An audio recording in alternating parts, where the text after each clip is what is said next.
Minisyus niya, minak niya, ininsulto niya, minurapan niya. Kung siya ba ay anak ng Diyos, magagawa ba niya yon? Nakakakilabot kung paano niya murahin ang Panginoon. Kaisa-isa siyang presidente na nakita ko, narinig ko, napanood ko na nagmura sa Panginoon. Tapos si Eve, ginising si Adam, siguro katatapos lang, kumain ka rin. So kinain ni Adam. Then malice was born.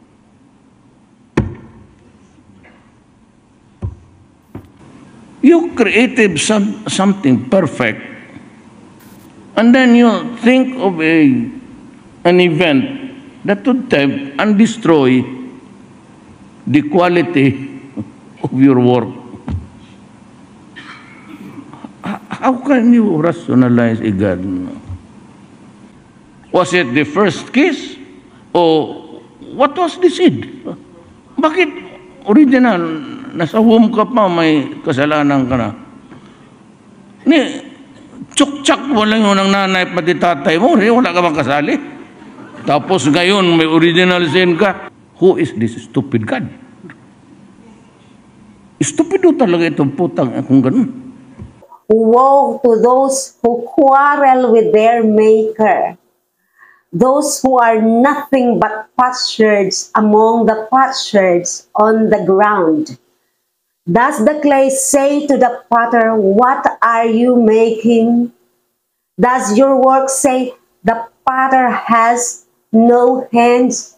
Kina-question niya yung gawa ng Panginoon. Ganun niya dinidisrespect ang Panginoon. Ganun niya minamak ang gawa ng Panginoon. Nakakatakot, di po ba? Mag-isip-isip po kayo. Sa mga hindi pa po nakasubscribe, please subscribe. Tulungan niyo po akong i-share ang video na ito para malaman ng marami at ma-open ang kanilang mga mata at mapanood nila mismo kung gaano katindi na, kung gaano minura ni Tatay Digong nila, Tatay Digong nyo ang Panginoon at kayo na po ang humusga. Who is this stupid God? Stupido talaga itong putang kung ganun. Minisyus niya, minak niya, ininsulto niya, minurapan niya. Kung siya ba ay anak ng Diyos, magagawa ba niya yon? Ibig sabihin wala ang Holy Spirit sa kanya. Wala talaga sa puso niya ang Panginoon. Dahil hindi kayang gawin ng isang matino at may takot sa Diyos na tao ang murahin ang Panginoon. Paano nyo nagagawang suportahan siya na kahit na yung pagkitil ng buhay ay tuwang-tuwa pa kayo? Tuwang-tuwa kayo sa mga ginawa niya sa war on drugs. Libo-libong tao ang namatay. Pinalalabas niyang mabuti ang gawa niya, pero sa ilalim yan ay napakasama pagkat yan ang gustong ipagawa ng devil sa kanya. Nakontrahin ang utos ng Panginoon na huwag kumitil ng buhay ng tao. Ito po ay napakalaking kasalanan.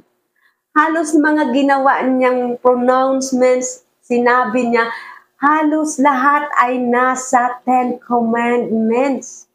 Nandoon yung pag-disrespect niya, unang-una sa Panginoon, at pag-disrespect niya sa mga tao. Wala siyang pagmamahal sa mga tao. Kunyari, nagdidepensa siya para sa ikabubuti ng ating bansa. Hindi po. Pagkat ang war on drugs ay isang paraan niya para maisagawa yung makajablong gawain. Diba? Naiisip niyo ba na sinasabi niya, pinapalabas niya, na ang pinakitil niya ay mga kriminal daw. Sabihin na po nating totoo, mayroong mga ganun. Pero sino siya para pangunahan ang buhay ng tao? Sino siya para suwayin ang gusto at bilin ng Panginoon? Di po ba? At sa mga sinasabi nilang collateral damage, napakarami ng collateral damage. Hindi pwedeng hindi niya alam ito sa umpisa pa lang. Kasi, wait lang, may alarm. Hindi pwede pong hindi niya alam ito sa umpisa pa lang na marami talaga siyang gustong tanggalan ng buhay. Mahirap basta magsalita po ng kasi may mga ang YouTube and Facebook and TikTok na mga bawal sabihin. Kaya yung mga salita iniiba ko na hindi lalabas na against the rules. Ganun po yun. Kasi ina-explain ko po sa inyo, kaya ako minsan may mga salita na hindi ko, na nilalaliman ko o iniiba ko, imbis na diretsuhin kasi bawal po yun. So ito, going back kay Tatay Digong nyo, napakalinaw naman po, napadala siya ng kalaban, padala siya ng dyablo, para dayain ang marami, na kunyari, maganda ang motibo niya, pero ang talagang ginagawa niya ay ang maisagawa ang makademonyo at makadyablong gawain. Marami po ang nawalan ng buhay na wala namang kasalanan. Marami pong mga inosenteng tao na walang kasalanan. Gusto lang talaga niyang gawin kasi gusto niyang maghasik ng lagim. Open your eyes.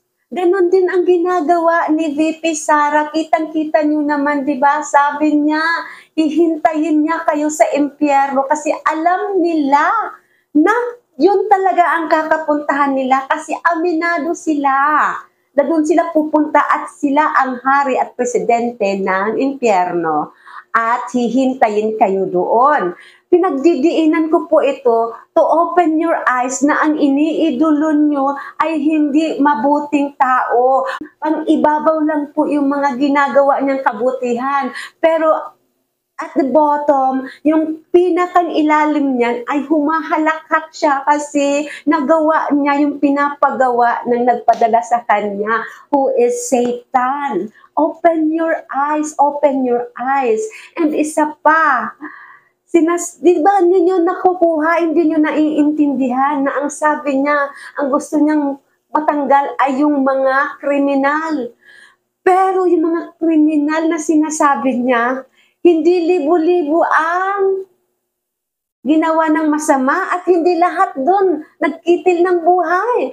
Ay, yung iba doon parang nagsaya lang. Yung iba doon ay naligaw lang ng landas na gumamit pero hindi talaga kriminal. Paano yung mga yon? Pwede pa silang magbagong buhay. Marami kayong makakapag-testify dyan. Pwede pa silang magbagong buhay. Pero kino-quoting nila na mabuti ang gawa nila. Hindi po mabuti yun. Hindi yun maka-Diyos. Open your eyes, please. Open your eyes. Sila na mga kumuha ng buhay ng mga tinawag nilang kriminal, hindi ba sila mismo ay mas dapat tawaging kriminal? Di ba sila mismo? Libo-libo. Libo-libo ang naapektuhan. Hindi lang yung mga nawala ng buhay, pati yung pamilya. Paano sila? Diba? Open your eyes, please. Open your eyes. Wake up, wake up, wake up. Huwag niyo silang susuportahan kasi dadalhin lang tayo ang bansa sa kadiliman. Call on God. Open your eyes. Ang mga sumusuporta lamang sa kanila ay walang pagmamahal sa Diyos at hindi nakakakilala sa Panginoon. Lumapit kayo sa Panginoon. Hindi si Digong. Hindi siya ang sagot sa mga problema nyo. Hindi siya ang sagot sa problema ng bansa. Siya lamang ang nagsasagawa ng mga gawain ng demonyo ni Satanas dito sa ating bansa. Kaisa-isa siyang presidente na nakita ko, narinig ko, napanood ko na nagmura sa Panginoon. Di ba kayo nangingilabot? Ipagtatanggol niyo pa rin siya. Gumagawa siya ng mabuti. Gumagawa siya ng mabuti kunyari para tabunan yung mga malagim niyang plano sa ating bansa. Para tabunan yung mga yung mga kakilakilabot na activities niya. Wake up, wake up, wake up. Marami pa kayong matutuklasan. At hindi pwedeng hindi siya maparusahan ng Panginoon. Walang sino man. Sabi nga dito, di ba? For the Lord will not hold anyone guiltless who misuses His name, who blasphemes. Yun ang ginawa po ng Tatay Digong nyo. Please, wake up. Wake up.